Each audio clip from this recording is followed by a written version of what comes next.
बंधूंनो, पुढील विषय आपला आहे समन्वय समितीचे पदाधिकारी सदस्य तसेच प्रमुख समिती यादी जाहीर करणे। आताच आपल्याला अध्यक्ष आणि कार्याध्यक्ष यांनी आपल्याला माहिती दिलेली आहे आणि आपण बदलही केलेला आहे। कोर कमिटी नसताना प्रमुख समिती म्हणून नाव दिलेलं आहे। परंतु याआधी एक छोटीशी कविता आपले लेखक विजय कुमार पवार यांनी आरक्षण बाबत तळमळ आणि त्यांनी अनेक वर्षे आरक्षण काम केलेलं आहे आणि ते आज येणारे होते, परंतु पाय दुखत असल्यामुळे आलेले नाही। तर त्यांनी एक आरक्षण लढा त्याबाबत एक आपलं मतही पाठवलं होतं आरक्षण समिती ग्रुपवर। पण त्याने एक अशी कविता लिहिली आरक्षणाबाबत, मी आपल्याला थोडीशी वाचून दाखवतो। आरक्षणाचा लढा आपला जरी असला कितीही जुना, नाही शांत बसायचे आता लढत हरियाते पुन्हा पुन्हा। उलट उलट समाज बांधवा नको आता कसल्या वर्जना, दाखवू शकते तुझ्या एकेची आवड मूठ कर गर्जना। कधी काळ असेल केले प्रयत्न कोणी समाजासाठी, असो आदर आमट आपल्या मुली एकत्र जमले या समाजासाठी। विरोधकांच्या नुसत्या बाता तर दुर्लक्ष ठेव तू संयम, एक समती एकच दिशा नको मनाचा कसला संग्रम। नको कुणाचा विरोध आता समितीच्या पाठी उभे राहूया, लढाई एक दिलाने आरक्षण नक्की मिळवूया। विजय कुमार पवार ठाणे। म्हणजे समितीबाबत त्यांचं काम पाहून आपलं त्यांनी याबद्दल आपली स्वतः कविता लिहिली आहे। आणि प्रमुख समिती आता आपण वाचन करत आहोत। महाराष्ट्र भूमिफलित आरक्षण समितीच्या वेळेअभावी कार्यकारिणी सभा घेऊन निर्णय घेणे शक्य होत नसल्यामुळे काही तातडीचे निर्णय घेणे आवश्यक असते। अशा वेळी समितीला अडचण निर्माण होते, म्हणून असे काही निर्णय घेण्याकरता प्रमुख समितीची गरज वाटली, म्हणून खाली प्रमाणे प्रमुख समिती करण्यात आली आहे। बाकी महत्त्वाचे निर्णय तर आपण कार्यकारिणीच्या सभेतच घेण्यात येतील। प्रमुख समिती प्रमुख आशिष भाऊ रमाकांत कदम भाईंदर, अध्यक्ष दिली सोनटक्के नागपूर, कार्याध्यक्ष राजेंद्र खैनार नाशिक, कोषाध्यक्ष मुरलीधर शिंदे भाईंदर, न्यायालय लढा प्रमुख सुधीर भाऊ खैनार नाशिक, युवा अध्यक्ष राहुल भाऊ वरंकर अकोला, मुख्य महासचिव संतोष शेवतेकर मुंबई, महासचिव जयराम वाघ नाशिक, महासचिव सुधीर पाटोळे पुणे, सदस्य सुरेश नाना नाशिककर पुणे, तुषार भाऊ गांधी धुळे, रुपेजी मोदीकर नागपूर, भैयाजी लोणकर चंद्रपूर, सुनील शिंदे पुणे, शांताराम भाऊ कदम रायगड, ज्ञानेश्वर गौड नाशिक, संतोष भालेकर पुणे, कसरू गोडके औरंगाबाद संभाजीनगर, राजेंद्र मनकाळे पुणे, राजेश मुके यवतमाळ, संजय सुवडकर शेगाव, संजय कडोलिया कामते, विजय शिरसाट नाशिक, रामदास शिंदे संभाजीनगर, राजूभाऊ ननावडे सोलापूर, सुनील पवार पुणे, सचिन कदम पुणे, सुधाकरराव पवार अहमदनगर, शंकरराव निंबाळकर जळगाव, नंदकुमार नागशे रहा, दत्तात्रय शेळके रहा, शंकर परदेशी खामगाव, दादासाहेब ननावडे बीड, संतोष शिंदे खेड, नितीन नळशिंगे नाशिक, ओमप्रकाश गुंजेरे अकोला आणि महिला सदस्य आहेत अरुणाताई रायपुरे पुणे, सुषमाताई अमरावती, सौ सोमया देवरे धुळे आणि सौ वंदना खैनार नाशिक अशी नावं आहेत। आणि ती आपण कोर कमिटी आहे। आम्ही 2 दिवसात व्हॉट्सअपला प्रसिद्ध करू, काही चर्चा करून आपण ही 2 दिवसात आपण प्रसिद्ध करूया।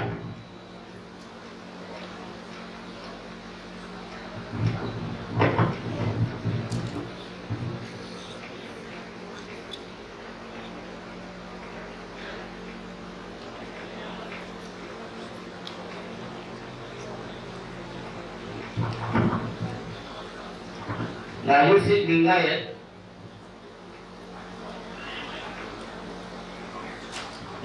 लिंगायत, आणि सुनील गवळी अशी ही कमिटी आपण प्रमुख घेतलेली आहे।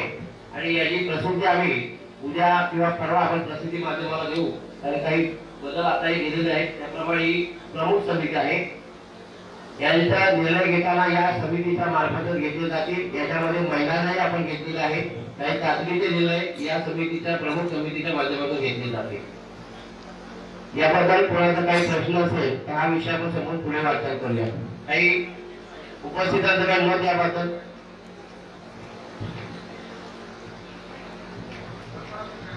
कल्पनाताई गायकवाड यानंतर कोणाचं काही मत नसेल तर हा विषय आपण संपवूया।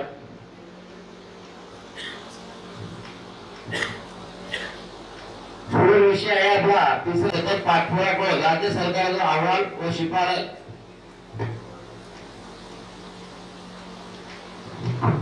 पाठवला व केंद्राकडे पाठपुरावा केला। या संबंधित विषय क्रमांक 3 समितीच्या माध्यमातून सतत पाठपुरावा करून राज्य सरकारकडे अहवाल व शिफारस करून केंद्र सरकार पाठवला आणि केंद्रात सुद्धा त्याचा आपण पाठपुरावा केला। या संबंधी माहिती देणे व पुढील वाटचालीबाबत निर्णय घेणे।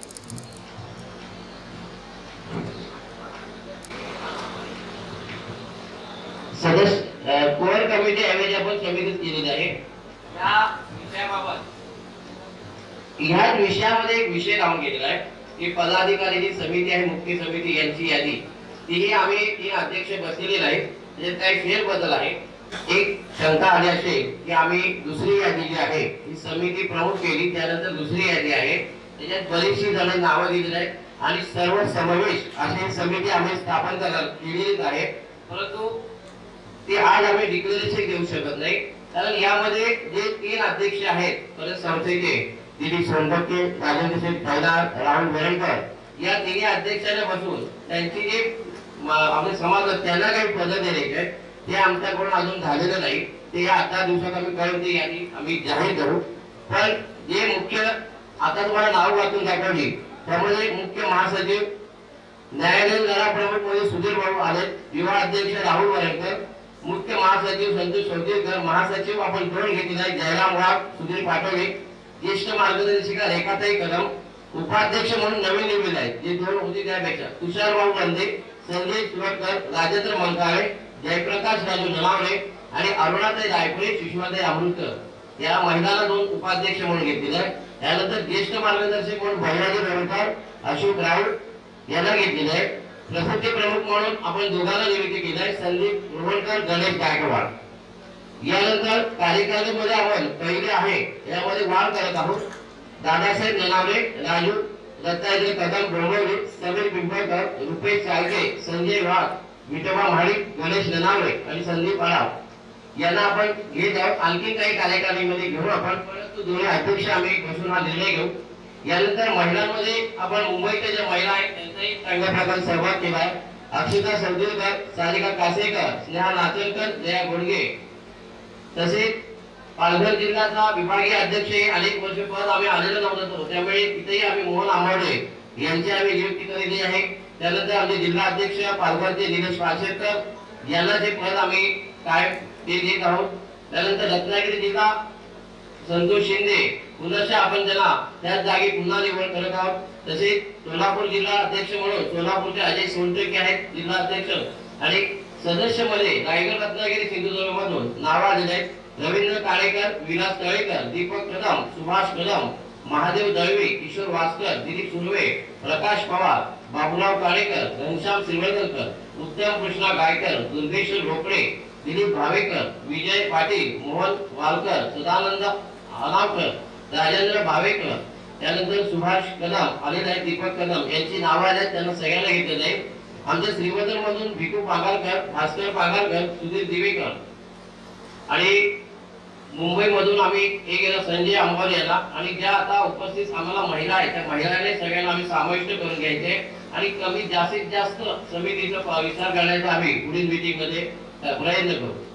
आता जो तिसरा विषय आहे या विषयाबाबत आपल्याला समिती अध्यक्ष माहिती देतील। समितीच्या माध्यमातून सतत पाठपुरावा करून जो आपण हा विषय आहे ते आपले समिती अध्यक्ष दिलीप सोनटके साहेब या विषयावर आपल्याला संपूर्ण माहिती देतील।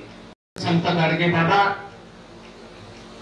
स्वर्गवासी आमचे प्रेरणा स्थान रमाकांत शेठ कदम साहेब आजच्या या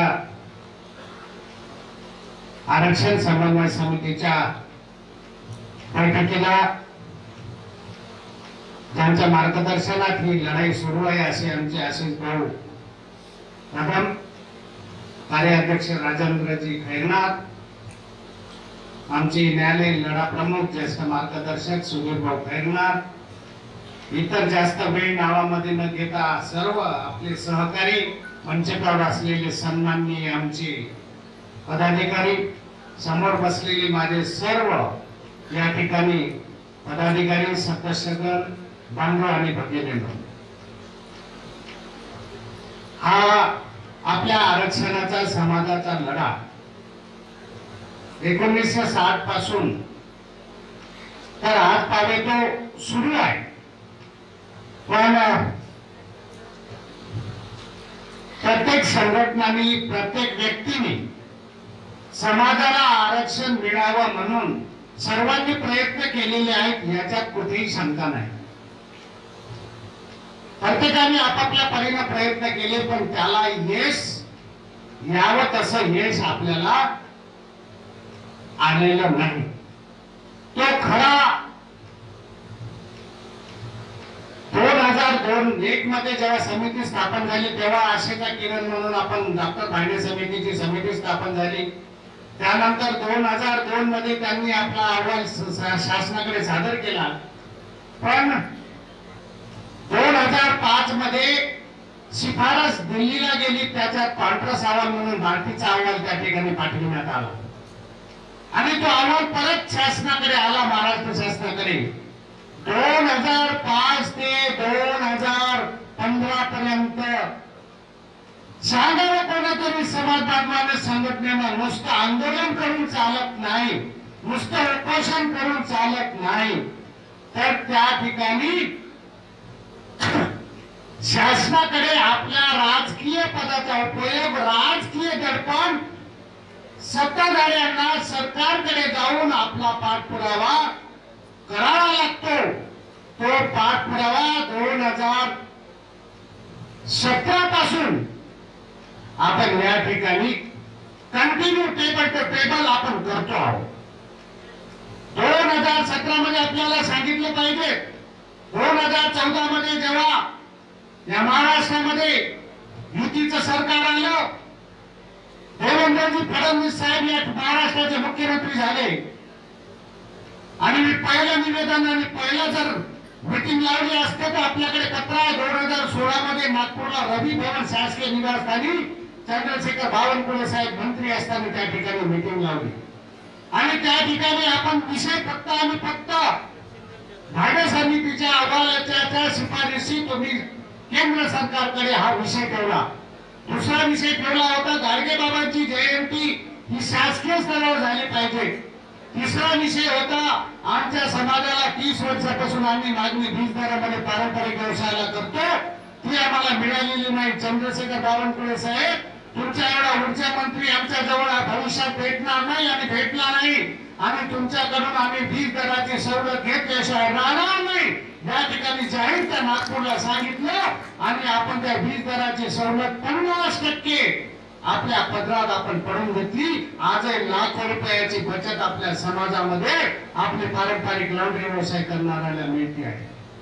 दुसरी गोष्ट, गाडगे बाबाची जयंती शासकीय स्तरावर त्या गाडगे बाबाचे विचार जिवंत ठेवण्यासाठी गाडगे बाबाचं साहित्य नाही, गाडगे बाबाचे विचार आज काळाची गरज आहे या भारत देशाला.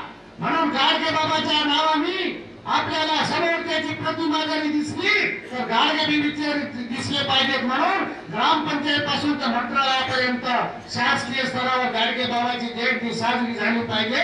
याचा 2016 मध्ये मुख्यमंत्री देवेंद्र फडणवीस साहेबांनी त्या ठिकाणी जी.आर. काढला आणि आज प्रत्येक ग्रामपंचायत पासून तर मंत्रालयापर्यंत गाडगे बाबाची जयंती शासकीय स्तरावर स्थापन होते. आपण प्रत्येक वेळी समाजाचे काम करत असतो. त्या कार्यकाळामध्ये चंद्रशेखर बावनकुळे साहेबांना म्हटलं आपण साहेब हे काम करत आहात, तर आमच्या डॉक्टर भांडे समितीच्या शिफारशी फक्त आणि फक्त धोबी समाज अस्पृश्याचे निकष पूर्ण करतो, त्याच्या शिफारशी फक्त महाराष्ट्राकडे आम्हाला महाराष्ट्रातून दिल्लीला शिफारस झाली पाहिजे. तर 2017 मध्ये फडणवीस साहेब या महाराष्ट्राचे सामाजिक न्याय मंत्री होते आणि 25 मार्च 2017 चंद्रशेखर बावनकुळे साहेबांच्या पत्रावर त्या ठिकाणी मीटिंग लागली आणि इतिहासामध्ये अशी बैठक लागली की त्या बैठकीमध्ये फक्त आणि फक्त डॉक्टर भांडे समितीच्या शिफारशी दिल्लीला शिफारस करण्याचा निर्णय त्या ठिकाणी घेण्यात आला आणि या इतिहासामध्ये धोबी समाजाचे इतिवृत्त महाराष्ट्र शासनाचे बनले नव्हते. ते इतिवृत्त सुद्धा महाराष्ट्र शासनाने आपल्या महाराष्ट्र शासनाने काढले की फक्त आणि फक्त डॉक्टर भांडे समितीच्याच अहवाला आपण शिफारस करूया. ही पहिली लढाई आपण त्या ठिकाणी 25 मार्च 2000 17 मध्ये जिंकली. त्याच्यानंतर सतत पाठपुरावा टेबल टू टेबल 100 ते 150 वेळा मंत्रालयात आमचे मुरलीधर शिंदे साहेब आहे, राजेंद्र खैरनार आहे, संतोष सरतुरकर आहे आणि यामध्ये बसलेले सर्व पदाधिकारी 2017 पासून तर 2019 पर्यंत टेबल टू टेबल फाईल विविध अडथळे निर्माण करत आम्ही त्या ठिकाणी मंत्रालयामध्ये जाऊन देवेंद्र फडणवीस साहेब यांना भाग पाडलं आणि देवेंद्र साहेबांमुळेच आणि चंद्रशेखर बावनकुळे साहेबांच्या सहकार्यामुळे आपल्या महाराष्ट्र शासनाने 5 सप्टेंबर 2019 ला दिल्लीला आपली स्पष्ट शिफारस फक्त आणि फक्त भांडे समितीची केली. ही लढाई आपण त्या ठिकाणी 50% घटनेप्रमाणे जिंकलेली आहे. कारण एससी आणि एसटी जर कोणाला सवलत द्यायची असेल तर घटनेनुसार त्या सरकारने केंद्र सरकारला शिफारस केली पाहिजे. ती शिफारस आपण आपल्या पत्रात पाडून घेतली आणि ही पत्रात पाडत असताना एक अडचण आली नाही. आपल्याला माहिती असेल, आपल्या माहिती करता सांगतो विविध अडथळे पार केले आहे. त्यामध्ये अधिकारी आपल्या विरोधात होते, मंत्री जरी असतील तर आपल्याला माहित असेल सामाजिक मंत्री कोण होते, त्यांचा सुद्धा अडथळा आम्ही निर्मित झाल्यानंतर मध्यंतरी आपल्या आरक्षणाची फाईल कोणीतरी जाऊ नये म्हणून त्या ठिकाणी फाईलवर एक रिमार्क टाकला की अनुसूचित जाती जमातीचा तुम्हाला अहवाल मागवावा लागेल. पण बंधूंनो, आपल्या सर्वांच्या गाडगे बाबाच्या आशीर्वादाने आणि आपल्या सहकार्यांनी आणि अनुसूचित जाती जमातीच्या महाराष्ट्र शासनाचा अहवाल या मंडळीला विचारा आणि संतोष भाऊ स्वातीकरला सर्व माहिती आहे. त्या ठिकाणी राज्य मागासवर्ग आयोगाचे सदस्य न्यायमूर्ती स्थूल साहेब नागपूरला मी त्यांना निवेदन दिलं आणि संपूर्ण कागदपत्र 1936 पासून त्या ठिकाणी त्यांना पूर्ण सांगितलं आणि त्यांना महत्व पटवून दिलं की साहेब आमच्या धोबी समाजा अस्पृश्याचे विकास पूर्ण कसे करतो आणि आम्ही अनुसूचित जातीमध्ये कसा समावेश करतो. त्यांना ते पटलं आणि त्यांनी 1-2 महिन्याच्या आत ज्या फाईलवर फडणवीस साहेबांनी लिहिलं होतं की अनुसूचित जाती जमातीचा अहवाल पाहिजे, तो अहवाल सुद्धा न्यायमूर्ती थोल साहेबांनी अनुसूचित जाती जमातीच्या आयोगाचा अहवाल सुद्धा आपण मिळवून घेतला आणि तो अहवाल गेल्यानंतरच माहिती समोर सरकली. समोर गेल्यानंतर आपल्याला माहिती असेल दिलीप कांबळे साहेबांनी आता किती वेळा चक्रा लावल्या. शेवटी कंटाळून त्यांनी टेबलवर फाईल आम्ही जबरदस्ती नेली. चंद्रशेखर बावनकुळे साहेब सोबत होते. चंद्रशेखर बावनकुळे साहेबांनी सांगितलं की देवेंद्रजी साहेबांनी सांगितलं आपल्याला ती फाईल पाठवावीच लागेल. आणि जेव्हा आम्ही मंत्रालयात गेलो दिलीप कांबळे साहेबांच्या टेबलवर फाईल गेली आणि फाईल त्यांच्या पीएने आणली. टेबलवर सही केल्यानंतर दिलीप कांबळे साहेब काय म्हणतात की सांगून या तुमच्या बावनकुळे साहेबांना मी फाईलवर सही केली म्हणून हे सर्व साक्षी त्या ठिकाणी आहे. त्यानंतर आपण शिफारस झाल्यानंतर आपण त्या ठिकाणी विविध माध्यमातून आपण पाठपुरावा केला. त्यानंतर शिफारस झाल्यानंतर तिथे प्रपत्रामध्ये माहिती आली. त्या प्रपत्राची माहिती पाठवायची तर त्या ठिकाणी युतीचं सरकार केलं आणि महाविकास आघाडीचं सरकार त्या ठिकाणी आलं. 3 वर्ष प्रपत्राची माहिती दिली नाही. मग त्यावेळेस का मंत्रालयात कोणी गेलं नाही, का त्यावेळेस मंत्रालयात कोणी अधिकाऱ्याला भेटले नाही. पण मी आपल्याला आरक्षण समन्वय समितीच्या माध्यमातून सांगतो की देवेंद्र फडणवीस साहेब विरोधी पक्ष नेते होते.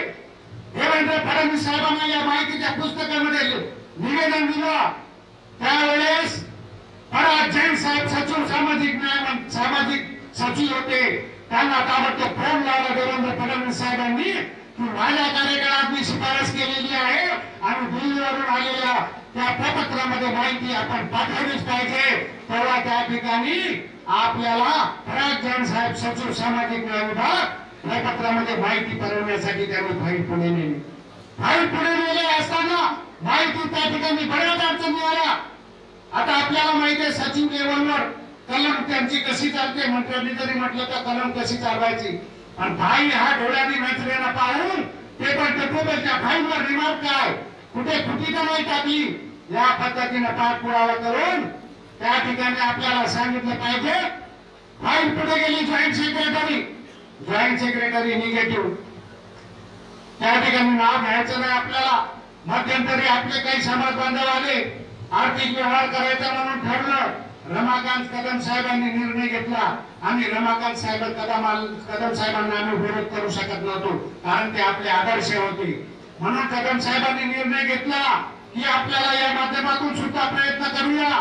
तो सुद्धा प्रयत्न आपण त्या ठिकाणी केला, पण तोही प्रयत्न आपला अयशस्वी झाला आणि पुन्हा त्या ठिकाणी फाईल तिथे निवडत राहिली.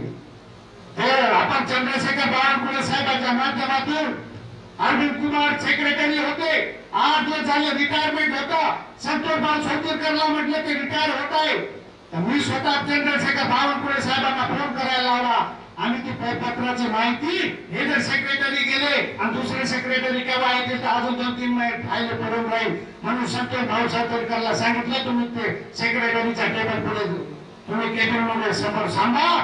त्या ठिकाणी चंद्रशेखर बावनकुळे साहेबांनी फोन केला आणि त्या ठिकाणी अरविंद कुमार नावाचे सचिव त्यांनी आपल्या फाईलवर सही केली आणि त्यानंतर फाईल पुढे गेलेली आहे. आज लोक म्हणतात म्हणजे खायचं त्या ताटातच घाण करायची, चिडती पडी नडती पडती मेरी, अशा पद्धतीचं वागणूक काय बरोबर नाही आहे. त्या ठिकाणी आर्थिक व्यवहार झाला सर्वांना माहिती आहे, पण आज लोक म्हणतात मी विरोध केला, मी असं केलं, मी अमुक केलं, मी तमुक केलं. रमाकांत कदम साहेबापुढे सर्व सत्य परिस्थिती घडलेली आहे. रमाकांत कदम साहेब एक स्वच्छ भावनेने माझ्या समाजाला आरक्षण मिळालं पाहिजे या भावनेतून पोटतिडकीने काम करत होते. हे कदापि समाज आपला विसरू शकणार नाही.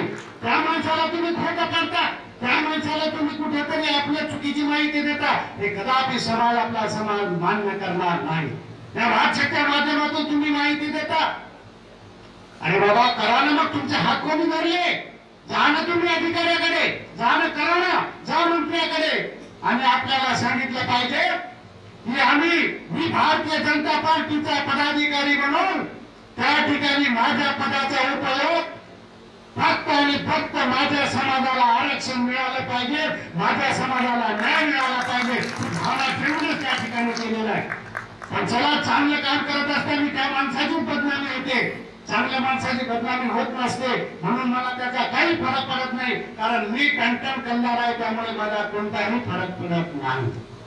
रमाकांत कदम साहेबांच्या आशीर्वादाने कार्य पुढे चालत राहिलं आणि त्या ठिकाणी आपल्या प्रपत्रामध्ये माहिती भरून परत गेली.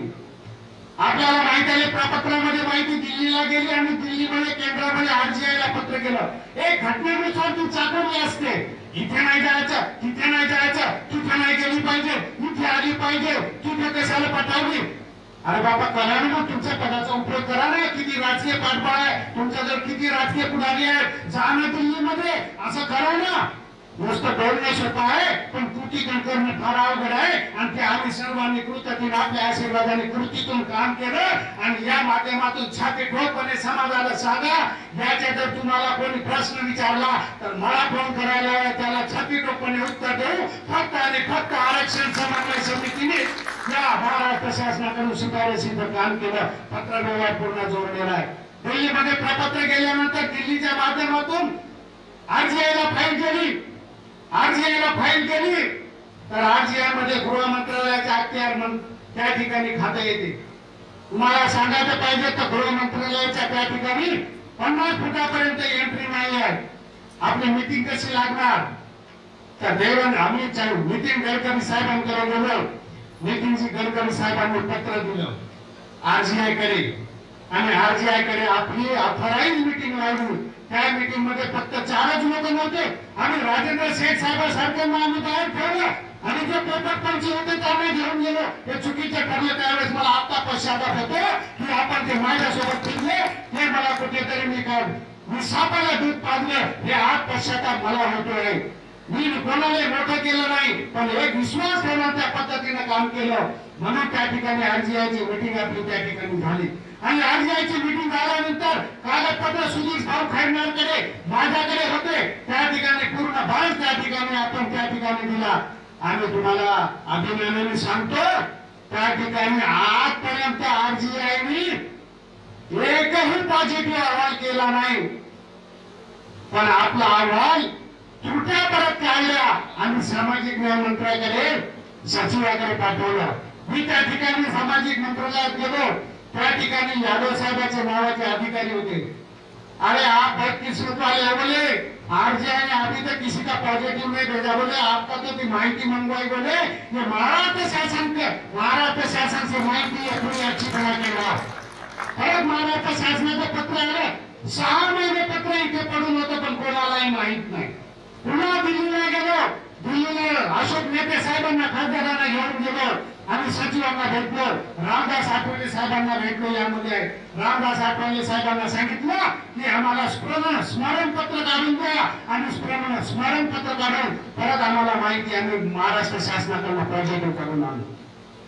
ते पत्र काढलं, त्याचा सतत पाठपुरावा केला आणि आपल्याला सांगायचं पाहिजे ते त्या ठिकाणी थंड बसत्यात पडलं. जेव्हा चंद्रशेखर बावनकुळे साहेबांना मी माहिती दिली, त्यांनी सेक्रेटरीला फोन केला की ही माहिती आपण लवकरात लवकर पाठवा. तेवढ्यात माहिती गेली नाही. मग मध्यंतरी मी एक निवेदन घेतलं, सुधीर भाऊ खैरनार आमच्या सोबत होते. देवेंद्र फडणवीस साहेबांच्या पीएसनी रिमार्क दिला की आपण एक ताबडतोब माहिती पाठवा.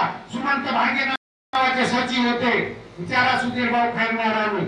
त्या ठिकाणी आम्ही जेव्हा सुमंत भांगे साहेबाला भेटायला आलो, तर त्यांनी 3 दिवसाच्या आत माहिती पाठविण्यासाठी भारतीला दिल्लीला पत्र लिहिलं आणि भारतीकडे आपण त्या ठिकाणी आपला सर्वात महत्वाचं काम झालं असेल आपल्या तर भारतीचं झालेलं आहे.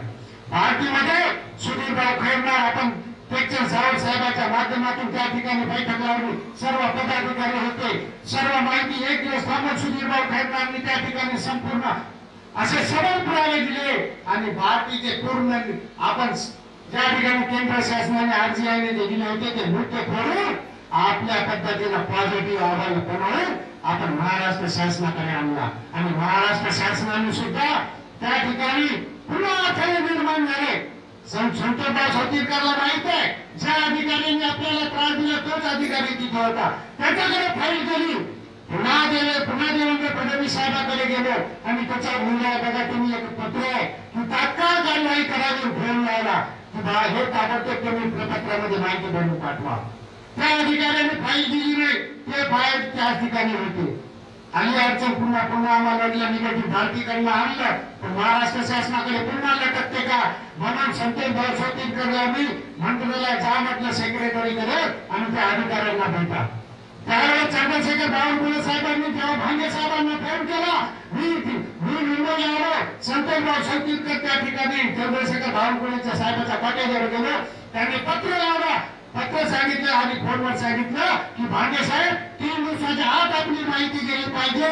तेव्हा तुम्हाला सांगतो 3 दिवसाच्या आत त्या अधिकाऱ्याकडनं खालच्या अधिकाऱ्याकडनं जे निगेटिव्ह आपलं करणार होतं त्या अधिकाऱ्याकडनं फाईल घेतली आणि त्या अधिकाऱ्याकडनं आपला अहवाल जो जसाच्या तसा भारतीच्या अहवाल प्रपत्रामध्ये दिल्लीला माहिती देण्याचं काम फार मोठं आपल्या माध्यमातून कृतीतून केलं. असं नुसतं पेपर पंची बनवून नाही, भाषण देऊन नाही, 1940, 41, 42 तुम्ही कॅसेट घासून नाही, हे कृतीतून काम करून आपण केंद्र शासनाला पाठवलं.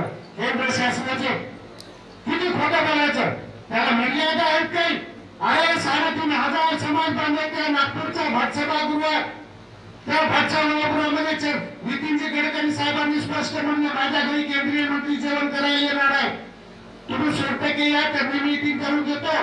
ती मीटिंग सुद्धा नागपूरचे आमचे पदाधिकारी होते, त्या ठिकाणी मीटिंग त्या ठिकाणी लावून दिली.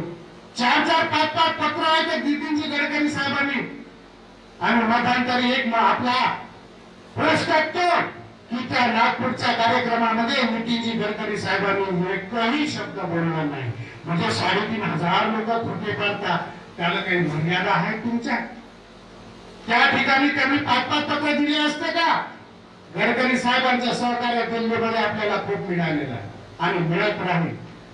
त्या ठिकाणी आपल्याला आश्चर्य वाटेल, माझ्यासोबत रोहनकर साहेब आणि मोतीकर साहेब होते केंद्रीय मंत्र्याकडे. जेव्हा जायचं तेव्हा 2 दिवस आपले दिनेश चौधरी आमदार त्या ठिकाणी बसून होते, त्यांची भेट झाली नाही.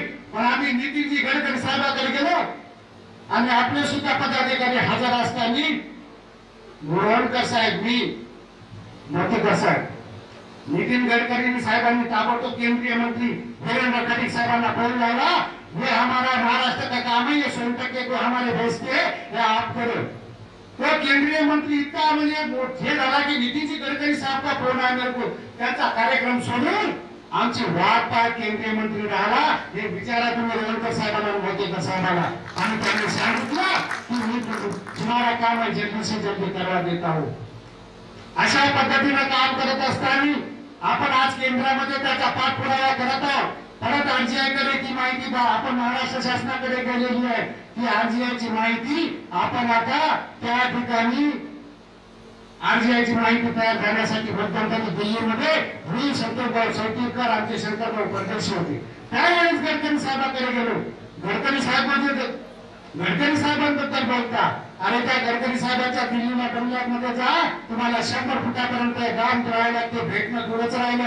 पण गोष्टी मोठ्या मोठ्या करून चालत नाही. कृतीमध्ये काम करायचं असतं ते आपण सर्वांनी कृतीमध्ये आरक्षण समन्वय समितीवर गेलेलं आहे. आम्ही त्यावेळेस त्या ठिकाणी प्रपत्रामध्ये माहिती पार्टीकडे सांगितलं. त्यानंतर त्या अधिकाऱ्यांना सांगितलं की हम जल्दी से जल्दी माहिती करके हम सामाजिक न्याय विभाग को भेज देंगे. मी मध्यंतरीच्या काळात मग सुप्रीम कोर्ट मी उच्च वकिलाचा एक सल्ला घेतला आणि मागासवर्ग आयोगाचे जे कॅबिनेट दर्जाचे आधी आपले आरोप ते हंसराज अहिर साहेब जे गृह राज्यमंत्री राहिलेले आहे आणि आज कॅबिनेट दर्जा त्यांना आहे, राष्ट्रीय मागासवर्ग आयोगाचे अध्यक्ष. त्यांना मी चंद्रपूरला जाऊन भेटलो आणि त्यांचा सल्ला घेतला.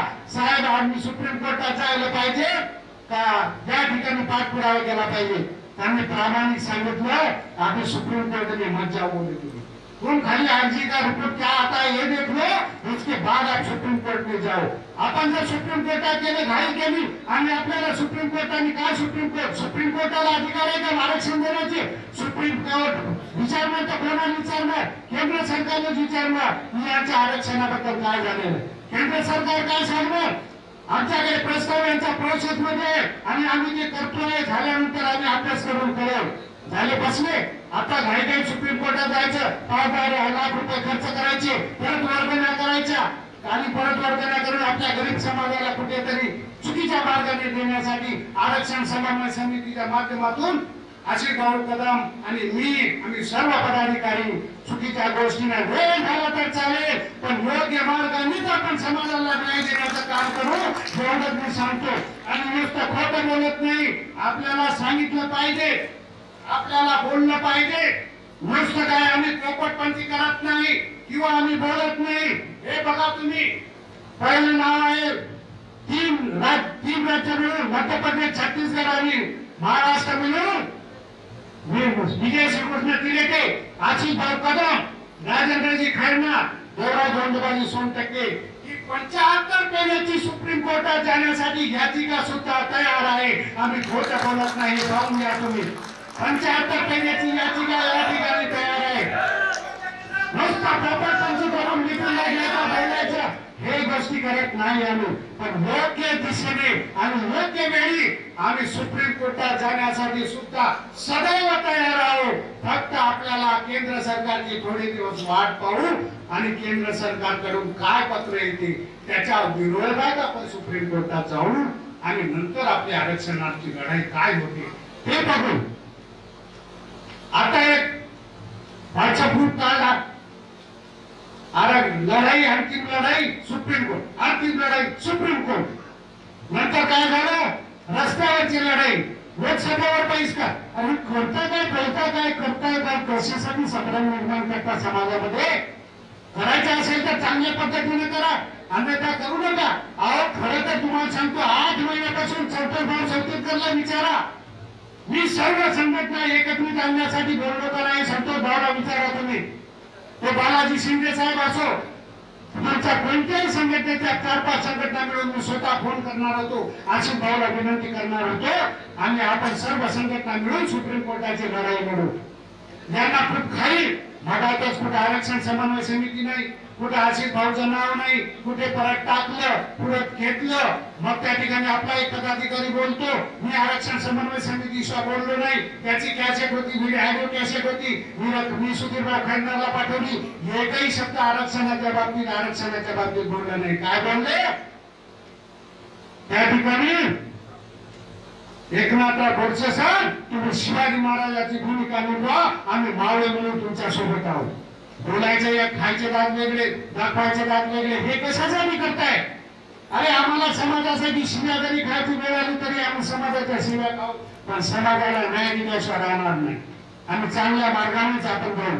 आम्ही सर्व पद्धतीने या ठिकाणी आरक्षणाची भूमिका जर आपल्याला घ्यायची असेल तर आपण चांगल्या मार्गाने जाऊ, विरोधकाकडे जाऊ, आपण दुश्मनाकडे जाऊ. आमच्या आरक्षण समन्वय समितीला कुठेही कमीपणा नाही. त्याने समोर घ्यावं की आम्ही आरक्षण मध्ये या पद्धतीने आरक्षण मिळालं पाहिजे. तो आमचा दुश्मन जरी असेल तर त्याचं मार्गदर्शन घेऊ आणि त्याचा योग्य जर सल्ला असेल तोही आम्ही स्वीकारू. आम्हाला कुठे द्वेष नाही, कुठे आमचा द्वेष नाही आहे, कुठे आमची ईर्ष्या नाही आहे. म्हणून आम्ही सदैव आपल्या प्रामाणिकपणे या ठिकाणी आरक्षणाचं काम करतोय. आपल्या सर्वांच्या आशीर्वादाने आम्ही ते काम करत राहू आणि सुप्रीम कोर्टात जाण्याच्या बाबतीत आपल्याला सर्व माहिती आमचे सुधीर भाऊ खैरनार या ठिकाणी आरक्षण लढा समिती प्रमुख नेमलेले आहे. तिसरी गोष्ट मला एक विचारायची आहे तुम्हाला. आता मध्यंतरी मागच्या मीटिंग मध्ये एक पिल्लू काढलं. मला अध्यक्ष पदाची कुठेही लालूच नाही. मला अध्यक्षपद आजही गेलं तरी मी समाजासाठी काम करत राहणार, मला त्याची चिंता नाही. पण खरं प्रामाणिकपणे सांगा, खैरनार साहेब, सुधीर खैरनार साहेब, आशिष भाऊ कदम, संतोष सोटूरकर, मुरलीधर शिंदे, रमाकांत कदम साहेबांनी असं म्हटलं का की 3 वर्षासाठी कमिटी राहील आणि अध्यक्ष राहील? म्हटलं असं कधीच म्हटलेलं नाही. संतोष भाऊ बोलले असं, मग कशासाठी बोलता? अरे मला काय तर लालूच नाही आहे अध्यक्ष पदाची. सर्व हे अधिकारी पदाधिकारी बोलतात की रमाकांत शेठ कदम साहेब बोललेच नाही. कशासाठी आपण करतोय? अरे करा ना बाबा, त्या पद्धतीनेच करा. आम्ही तुमच्या सोबत आहे, पण असं ईर्ष्या करून द्वेष भावनेनं कदापि काम करू नये आणि आम्हाला ते करायचं नाही. माझी पत्नी आता व्हॉट्सअपवर ग्रुप चालू आहे. मला सांगावं कोणतरी की डीडी सोनटक्के यांनी मला पेट्रोलसाठी पैसे मागितले. मला कोणी सांगितलं पाहिजे की कोणत्या हॉटेलच्या बुकिंगसाठी सांगितलं. माझ्या कोणत्या कामासाठी दिल्लीची मुंबईची एका दिवसाचा खर्च 30-30 हजार रुपये एरोप्लेनचा फ्लाईटचा मी स्वतः केला समाजासाठी. मला जे परमेश्वराने दिलं हे माझ्या समाजासाठी लावायचं आहे म्हणून काम करतोय.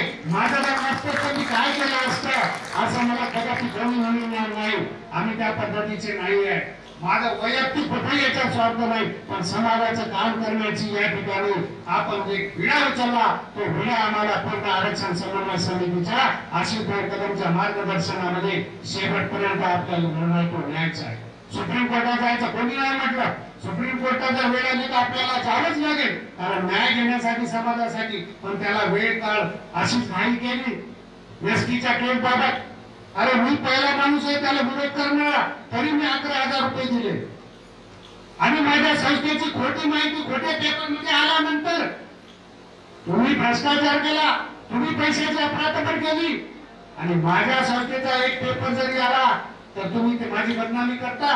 अरे कावड्याच्या श्रापाने किंवा माणसं मेले नाही, मी टणटण कलदार आहे. एवढी संस्था चालवायची असेल तर त्या शिक्षिकेला माझ्या 2 वर्ष झालं चौकशी समिती बसवली, तिला टर्मिनेट करण्याची वेळ आली आणि त्या शिक्षिकेनं षडयंत्र रचलं. आणि महिलेचं माहिती आपल्याला तक्रार आल्यानंतर पहिले महिलेचा विचार केला जातो. ही खोटी तक्रार त्या ठिकाणी देण्यात आली. पेपरवर बातमी छापली, त्या पुढारी पेपरवर मानवण्याचा दावा ठोकला आणि त्या दाव्यातून हायकोर्टातून त्याला त्या ठिकाणी स्थगिती मिळाली. आणि एवढा असताना आजही ते पेपर फिरवता मला काही फरक पडत नाही. कावड्याच्या श्रापाने मी काही मरणार नाही हे लक्षात ठेवा. म्हणून तुम्हाला सांगतो मी, मग जाऊन नाही विचारायचं केव्हा विचारायचा? अरे तुम्ही आरक्षणाची एसटीची केस लढवला, एकनाथराव गोडसेला माझ्या समोर आला, त्याला विचारतो प्रश्न, त्या प्रश्नाचं फक्त उत्तर द्यावं. नुसतं पोपटपंची सारखं ते ऍडव्होकेटमध्ये बोलतात, आपली ठाम बाजू आहे, आपण चांगले आहोत असं बोलण्याला चालत नाही. मला माझ्या भावना दुखवल्या, माझ्या शक्तीवर पाय दिलं, माझी पत्नी प्रतिमा मलिन करण्याचं काम केलं. मी सोडणार आहे का? मी आरक्षण समितीला सोबत घेतलं नाही. वैयक्तिक केवळ 2% यांना धडा शिकविल्याशिवाय नाही, एवढं आपल्याला सांगतो. एकनाथराव गोडसेला विचारा, नागपूर नागरिक बँकेमध्ये खातं ओपन केलं. अहो त्या ठिकाणी यांनी एका पेपरवर लिहून दिलं, मी अध्यक्ष आहे आणि मुकुंदराव पालेटकर आणि जगन्नाथ ठाले हे 2 जण बँकचं खातं ऑपरेटर करण्याकरता आहे. अहो जगन्नाथ ठाले आणि पालेटकर तो दूरच राहिलं, पण एकनाथराव गोडसे आपल्याला माहिती असेल, आपण संस्था प्रत्येक आपल्या जिल्ह्याच्या तालुक्याच्या ठिकाणी आहे. एक साधी रजिस्टर संस्था जरी असेल तर त्या संस्थेचा अधिकार हा बँक ऑपरेट करण्याचा अधिकार अध्यक्ष, सचिव किंवा कोषाध्यक्षाला असतो. त्या संस्थेमार्फत दरवर्षी बॅलन्स शीट जमा करण्याचं काम धर्मादाय आयुक्ताला ते करावंच लागते. आता बँकेत खातं ओपन केलं, त्यांच्या महाराष्ट्र परिवहन सेवा मंडळाच्या नावाने खातं ओपन केलं आणि त्या महाराष्ट्र राज्य परिवहन सेवा मंडळाच्या शेड्यूल 1 वर परिशिष्टी 1 वर तुकाराम दळवीचंच नाव आहे आणि खातं ओपन करतात एकनाथराव गोडसे. एवढा मोठा भ्रष्टाचार आहे, एवढा मोठा तुम्ही समाजात विषय. माझ्या प्रश्नाचे उत्तर द्या ना, तुम्हाला हिंमत असेल तर. मी पॉईंट दिलेले आहे, हे जर खरं जर असाल तुम्ही तर त्या ठिकाणी त्या प्रश्नाचं माझं उत्तर. बॅलन्स शीट जमा केली का? ठराव घेतला का? वर्गणीदाराला बोलवून माहिती दिली का? एक पुस्तक छापलं खातून त्याच्यात फक्त जमा आहे, खर्च कुठं आहे? वकील कोणता होता? वकिलाला चेक मार्फत पैसे दिले का? नगदी दिले का? त्याचे भावचार आहेत का? काही नाही. एवढंच नाही तर तुम्हाला इमानदारीने काम करायचं होतं तर मग महाराष्ट्र राज्य परिवहन सेवा पैशाचा केला. मग अखिलवासी पाटील समाजाच्या नावाने तुम्ही बँकेत केस टाकता. अखिलवासी समाजाच्या नावाने मग तुम्ही का खातं ऑपरेट नाही केलं? का महाराष्ट्र सेवा मंडळाच्या नावाने खातं ओपन केलं? असं करता येतं का? केस एका नावाने लढून राहिले, पैशाच्या वेळा दुसऱ्या नावाने करून राहिले. 2007 मध्ये तुम्ही वर्गणीला सुरुवात केली. 2007 ते 10 पर्यंत कोणाजवळ पैसा ₹1,00,000 होते आणि 10 मध्ये बँकेत अकाउंट ओपन केलं, त्या बँकेचा व्यवहार केला. एवढा मोठा आर्थिक गैरव्यवहार या ठिकाणी समाजाचा, माझा समाज गरीब आहे, पैसे कोणाला वाटते की माझ्या समाजाला न्याय मिळाला पाहिजे, पैसा दिला आणि त्या ठिकाणी रक्कम जमा मोठी करून शेवटी काय आपल्या पत्रात मिळालं, व्यक्तीची चुकीची केस टाकून त्या ठिकाणी खारिज करण्यात आली. अशा समाजाला कधी मी सांगतो तुम्हाला, अशा व्यक्तीला समाज माफ नाही करणार. आणि म्हणून माझं सांगणं आहे, मी न्यायाच्या बाजूने, मी आतापर्यंत विषय तो काढला नव्हता. 8 वर्षापूर्वी मी मुकुंदराव पालेटकरला याची माहिती विचारली होती. 8 पासून तर 8 वर्षापूर्वी आजपर्यंत मी चूप होतो, पण आज माझ्या शक्तीवर पाहिजेला मी वैयक्तिक यांना सोडणार नाही, एवढेच आपल्याला एक ठिकाणी सांगतो.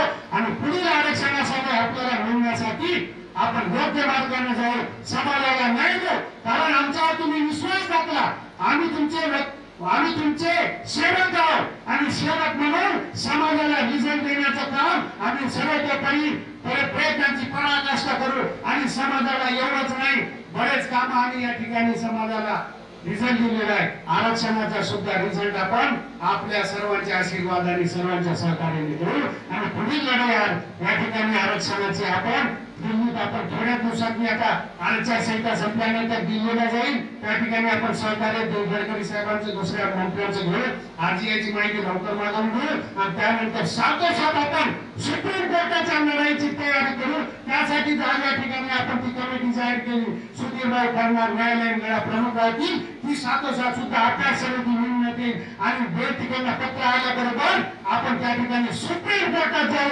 आशिष भाऊच्या मार्गदर्शनामध्ये आणि समाजाला न्याय देऊ. एवढं या ठिकाणी बोलतो. मी जास्त बोलला असेल तर मला समाज माफ करा. आपल्याकडे दिल्ली व्यक्त करता जय हिंद, जय महाराष्ट्र.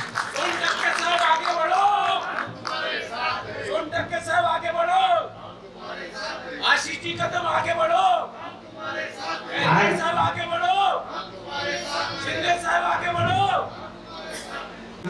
पण आताच मुरलीधर शिंदे साहेबांनी सांगितलं, जगन्नाथ ठाले यांचा फोन काल आला होता की मी सर्वांच्या वतीनं सोनटक्के साहेबांची माफी मागतो म्हणून ते फोन लावत आहे. तरी पण त्यांनी माफी जरी मागितली तरी आपण समाजाला आणि सर्वांच्या वतीनं सांगतो, आपल्याला फालतू कामात एनर्जी वेस्ट नाही करायची. आपल्या समाजामध्ये कुठे तेढ निर्माण करायचं नाही.